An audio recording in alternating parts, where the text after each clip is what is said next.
तुक्का लगाने में बिल्कुल सोचने की जरूरत।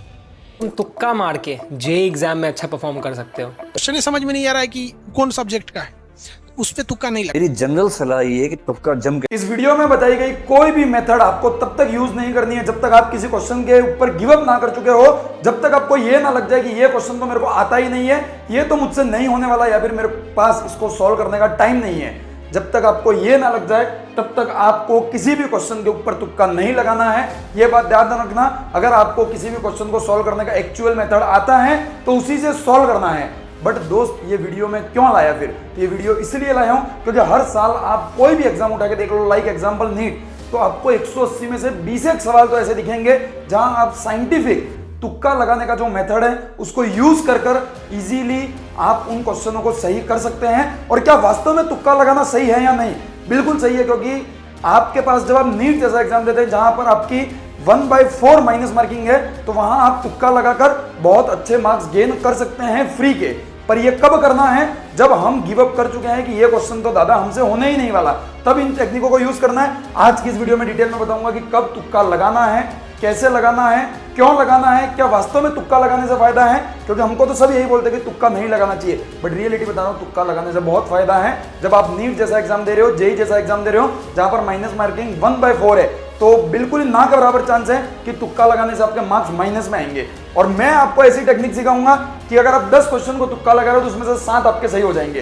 कैसे? मैं एक एक करके सारी चीजें बताता हूं। सबसे पहले यह बताना कि क्या तुक्का लगाना चाहिए या नहीं, इस बात को मैं आपके लिए सबसे पहले क्लियर कर देता हूं। तो सुनिए मेरी बात, जब भी आप नीट जैसा एग्जाम देते हो तो आपको हर एक सही क्वेश्चन के +4 मिलते हैं और इनकरेक्ट का -1 मिलता है। यानी कि जब आप 4 क्वेश्चन गलत कर दोगे तब वो एक करेक्ट के बराबर मार्क्स जाने जाएंगे। यानी कि अगर आप 4 क्वेश्चन को कर रहे हो तो अगर 4 में से आपका एक भी सही हो गया और बाकी के 3 गलत हो गए तो भी आपके चांस ये रहेंगे कि आपके मार्क्स प्लस में आए। क्यों? जैसे कि मैं आपको बताता हूं कि अगर अपन नॉर्मल मैथमेटिक्स की प्रोबेबिलिटी से बात करें तो 4 में से अगर आपने सब क्वेश्चनों में बी आंसर किया तो 4 में से प्रोबेबिलिटी के अनुसार एक क्वेश्चन आपका सही हो सकता है। मैं बेसिक की बात कर रहा हूं, बेसिक मैथ लगा रहा हूं। एक क्वेश्चन आपका सही होगा, अगर एक क्वेश्चन आपका सही हुआ और 3 क्वेश्चन आपके गलत हो गए, इसके +4 मिले, इसके -3 मिले, तो आपका 100% +1 मार्क्स तो बढ़ेगा ही बढ़ेगा। तो मैं हमेशा यही रिकमेंड करूंगा कि अगर आप नीट जैसे एग्जाम में आया जेई जैसे एग्जाम को अपीयर करने वाले हैं तो 180 क्वेश्चन पूरे ही करिए। और जहां जहां पर आपको तुक्का लगाना है वो भी मैं आपको बता दूंगा कि कहां कहां तुक्का लगाना है। तो मैं आपको यह बता दूं कि तुक्का मेनली आपको तब लगाना है जब आपका 2 ऑप्शन में कंफ्यूजन हो। अगर आपको ऐसा लगे कि ये क्वेश्चन है, इसमें इन 2 में से कुछ हो सकता है, आंख बंद करके तुक्का लगा दीजिए। मैक्सिमम चांस, अगर 2 तो आपको पहले ही पता है गलत है, तो अगर आप 10 ऐसे क्वेश्चन ढूंढ लेते हैं जिसमें आप में 2 में कंफ्यूजन है और प्रोबेबिलिटी के अनुसार अगर 5 भी सही हो गए, मैं बता रहा हूं केवल 3 भी सही हो गए ना, तो आपका काम हो गया, आपके मार्क्स प्लस में ही आएंगे, माइनस में कभी नहीं आएंगे। और दूसरा, मैं कुछ टेक्निक्स बताने वाला हूं इस वीडियो में, वो टेक्निक या वो साइंस या फिर वो साइंटिफिक मेथड आपको उन क्वेश्चन में दिख रहा है कि ये तो भाई वो क्वेश्चन है जो सुधांशु भैया ने सिखाया था, अगर उस टाइप का आपको क्वेश्चन दिख जाए तब आपको तुक्का लगाना है। ठीक है, अब तुक्का लगाने से वास्तव में फायदा है या नहीं ये समझिएगा।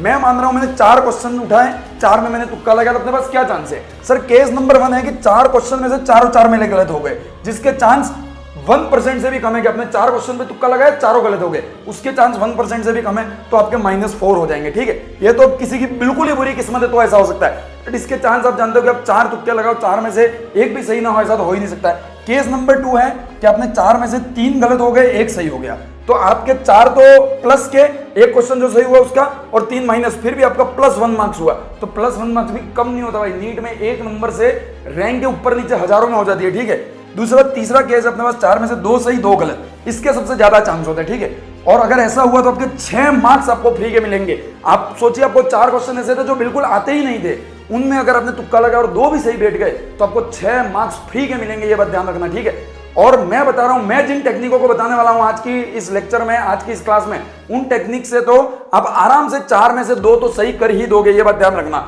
और ज्यादा से ज्यादा 3 भी सही कर सकते हो। अगर 4 में से आपके 3 सही हो जाते हैं, 11 मार्क्स आपको फ्री के मिलेंगे। और इसकी पॉसिबिलिटी कितनी है सर? 10%। मैक्सिमम पॉसिबिलिटी 80 to 90% इन 2 केसों की होती है। बट अगर आप मेरी इन टेक्निक को यूज करते हो तो आप इस 10% को 90% तक में कन्वर्ट कर सकते हो। और अगर ऐसा हो गया तो सोने पे सुहागा है भाई। और केस नंबर 4 है, 4 में से 4 आपके सही हो जाए, जिसके भी 1% से भी कम चांस है। 4 सही होने के और 4 गलत होने के बहुत कम चांस है। 4 गलत तब होंगे जब आपकी किस्मत बिल्कुल ही बेकार है, और 4 सही तब होंगे जब आपकी किस्मत बहुत बहुत बहुत ज्यादा अच्छी है। बट मैक्सिमम प्रोबेबिलिटी है 4 में से 2 तो सही हो ही जाएंगे, और एक भी सही हो गया तो 1 नंबर फ्री का देके जाएगा नहीं, और एक तो प्रोबेबिलिटी से सही होगा ही होगा। और आप मेरी इन टेक्निक को यूज करेंगे तो आप 2 से 3 क्वेश्चन आप आराम से सही कर लेंगे। अब क्या है मेरी टेक्निक समझना, 3 टेक्निक मैं आपके पास लेके आया हूं। अगर इन 3 टेक्निक्स को आप यूज करते हैं, मैं आपको गारंटी देता हूं 20 से 25 क्वेश्चन नीट के एग्जाम में 20 to 25 क्वेश्चन ऐसे मिलेंगे जो आपको इन मेरी टेक्निक से मिलेंगे। और मैं ऐसा नहीं केवल बता के चला दूंगा, मैं एक्चुअल में नीट में जो क्वेश्चन आए हैं उन क्वेश्चनों को सॉल्व करके बताऊंगा। देख भाई ये तेरा नीट का क्वेश्चन और ये इस टेक्निक से सॉल्व हो गया, ठीक है। पहला टेक्निक है आइडेंटिफिकेशन ऑफ सेम ऑप्शन।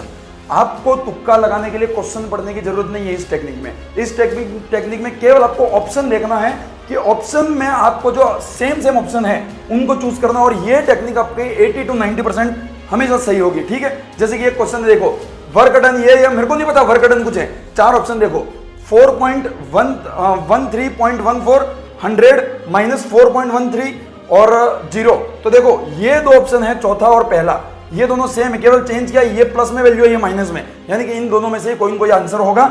और जब आपके पास 2 ऑप्शन हो तो आपको 100% आंसर लगाना चाहिए। और खुशखबरी की बात यह है कि आंसर भी इन दोनों में से एक ना एक है। अब अगर आप ये पता करना चाहें कि और कौन सा है तो थोड़ा सा गैस आप और कर सकते हैं। कैसे, देखो जो बाकी के ऑप्शन है सर उसमें कहीं माइनस में नहीं दे रखा है, एक में माइनस में दे रखा है, तो आप जा सकते हैं इसकी ओर। बट ये तो एक्सट्रीम तुक्का हो गया, बट मैं ये गारंटी देता हूं कि इन 2 में से ही कोई न कोई आंसर होगा, और इसके चांस है 80 to 90% सही होने के। दूसरा क्वेश्चन देखना, जैसे कि अपने पास एक ये कोई इलेक्ट्रोकेमिस्ट्री का क्वेश्चन, मुझे नहीं पता भाई क्वेश्चन क्या है, आप ऑप्शन देखिए 7.09, 0.15 माइनस 3.47 और प्लस 3.47, यानी कि ये 2 ऑप्शन जो हैं सर वो सेम है, केवल साइन का डिफरेंस है, यानी कि सिमिलर ऑप्शन में से कोई कोई आंसर है। तो इन 2 को तो हटाओ, इन दोनों में से ही आपका कोई कोई आंसर होगा। और जब 2 ऑप्शन में कंफ्यूजन हो, आंख बंद करके तुक्का लगा दो। थोड़ा सा और लॉजिक लगाकर देखो कि सर इन 4 में से जो 3 ऑप्शन है, इन 4 में से जो 3 ऑप्शन है वो 3 तो पॉजिटिव है, यानी कि इन 3 में से एक आंसर होना चाहिए।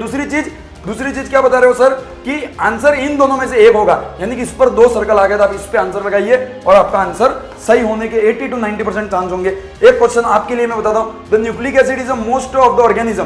तो यहां भी सिमिलर देखिए, आरएनए और डीएनए सिमिलर, और थोड़ा सा तो बेसिक नॉलेज अपन 8-9 में पढ़ लेते कि मोस्ट ऑफ ऑर्गेनिज्म में क्या होता है, डीएनए। तो आप डीएनए पे टिक लगाइए, डीएनए सही आंसर है। इस तरीके से आप यूज कर सकते हैं। ये क्वेश्चन आप करके बताइए, देखिए क्या रिएक्शन है मुझे नहीं पता, ठीक है, क्या रिएक्शन दे रखी है मुझे नहीं पता, पर देखिए सिमिलर ऑप्शन, 2 ऐसे ऑप्शन दिखेंगे जिसमें कार्बोक्सिलिक एसिड जो है वो क्या है, फंक्शनल ग्रुप। तो ये 2 ऑप्शन तो होंगे नहीं सर।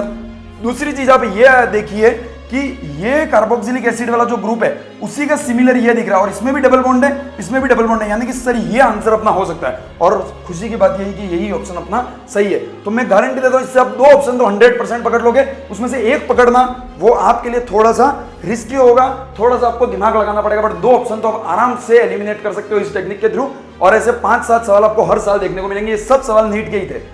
नेक्स्ट अपनी टेक्निक है elimination of maximum and minimum values and basic logic. आपको बेसिक लॉजिक लगाने हैं और मैक्सिमम और मिनिमम वैल्यू को एलिमिनेट कर देना है, और इसके चांस 50% होते हैं कि आपका आंसर सही जाएगा।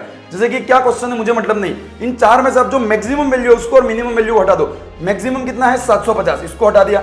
मिनिमम कितना है 0, इसको हटा दिया। तो सर आंसर या तो 250 होगा या 200 होगा, इन दोनों में से कोई आंसर होगा। अब देखना मेरी बात, अब ये जो 200 और 250 दे रखा है उसमें कोई भी इन 4 ऑप्शन में से किसी से लिंक करता है। यस सर, ये 250 को ही अपन 3 बार मल्टीप्लाई करेंगे तब 250 आएगा, यानी कि मे भी इसका आंसर 250 हो सकता है। और खुशी की बात यह है कि 250 इसका आंसर है। तो मैं बोल रहा हूं एक्सट्रीम को दोनों को एलिमिनेट करो, मैक्सिमम वैल्यू और मिनिमम वैल्यू को, और उसके बाद थोड़ा सा बेसिक लॉजिक लगाओ। मैंने यहाँ यही किया, क्या किया, 0 को भी मैंने एलिमिनेट कर दिया, 750 को भी एलिमिनेट किया, फिर बेसिक लगा कि 250 और 750 आपस में मिल रहे सर, तो मैंने दूसरे ऑप्शन पे टिक लगा दिया। नेक्स्ट में देखना, जैसे कि ये क्वेश्चन है, यहां भी मेरे को मतलब नहीं है क्वेश्चन क्या है, मैं एक्सट्रीम वैल्यू को एलिमिनेट करता हूं। एक्सट्रीम 100 है और 0.5 है, तो आंसर सर 10 या 1 में से कोई होगा। अब इन दोनों में से थोड़ा सा नॉलेज लगाना मुश्किल है। और एक बात आप ये भी देख सकते हैं, ये सब 10 के मल्टीप्लायर हैं, तो जरूर इन्हीं में से कोई आंसर होगा। तो इन 2 में से ही आपका आंसर होगा और 10 इसका आंसर है, ठीक है। तो इस तरीके से आप आंसर निकाल सकते हैं। अब ये क्वेश्चन देखिए, एक्सट्रीम वैल्यू को अपन कम हटा देते हैं, तो एक्सट्रीम वैल्यू मैक्सिमम कितनी है 0, इसको मैंने हटा दिया। मिनिमम कितनी है -30, इसको भी हटा दिया। अब या तो 60 इसका आंसर है या 0 आंसर है।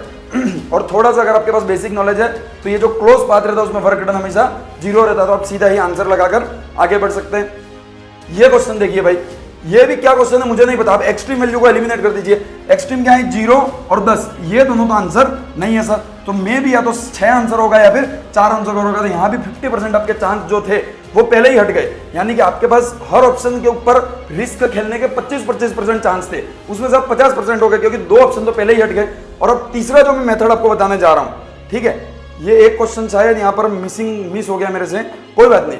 एक क्वेश्चन में आपको और बताने जा रहा हूँ, एक टेक्निक में आपको और बताने जा रहा हूँ जो कि बहुत ज्यादा रिस्की है, बट गेम तो ये भी खेल लेगी भाई। कैसे खेल लेगी? हमेशा आप ऑप्शन नंबर बी और सी को देखिएगा। आप किसी भी कोचिंग के टेस्ट को, नीट के पेपर के आंसर की को देखेंगे तो आपको ज्यादातर सवाल 60-70% जो हैं वो ऑप्शन बी और सी। अगर 200 सवाल आपके टेस्ट में आ रहे हैं तो 100% 120-130 क्वेश्चन में आपको आंसर बी और सी मिलेगा। तो मैं आपको बोलूंगा कि अगर क्वेश्चन नंबर 1 से लेकर क्वेश्चन नंबर 10 तक 10 क्वेश्चन है, उन 10 क्वेश्चन में अगर आप बी आंसर लगाते हैं तो प्रोबेबिलिटी के अनुसार तो अपने 25% सही होना चाहिए, यानी कि 2.5 क्वेश्चन सही होना चाहिए।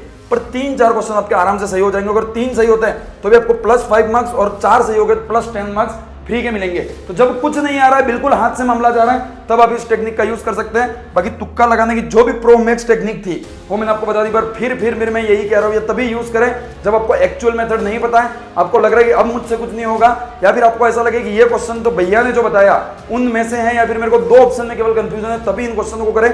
अगर आपको एक्चुअल मेथड पता है तो उसी मेथड के सॉल्व करें। मैं कभी ये रिकमेंड नहीं करूंगा कि आप तुक्का लगाइए। मैं ये वीडियो नहीं बनाने वाला था, मुझे इन सब बातों पर ज्यादा विश्वास था भी नहीं, बट जब मैंने यूट्यूब पर देखा तो मैंने बहुत सारे टीचर है, एनवी सर है और बहुत सारे और बड़े बड़े टीचर जिन्होंने इस मेथड को बताया, और वास्तव में मैंने सोचा कि भाई वास्तव में अपन देखें तो ये तो सही बात है कि 4 क्वेश्चन अगर आप गलत करो और 1 सही भी कर दो तो भी आपके मैक्सिमम चांस होता है कि आपके मार्क्स 0-0 हो जाते, बराबर हो जाते।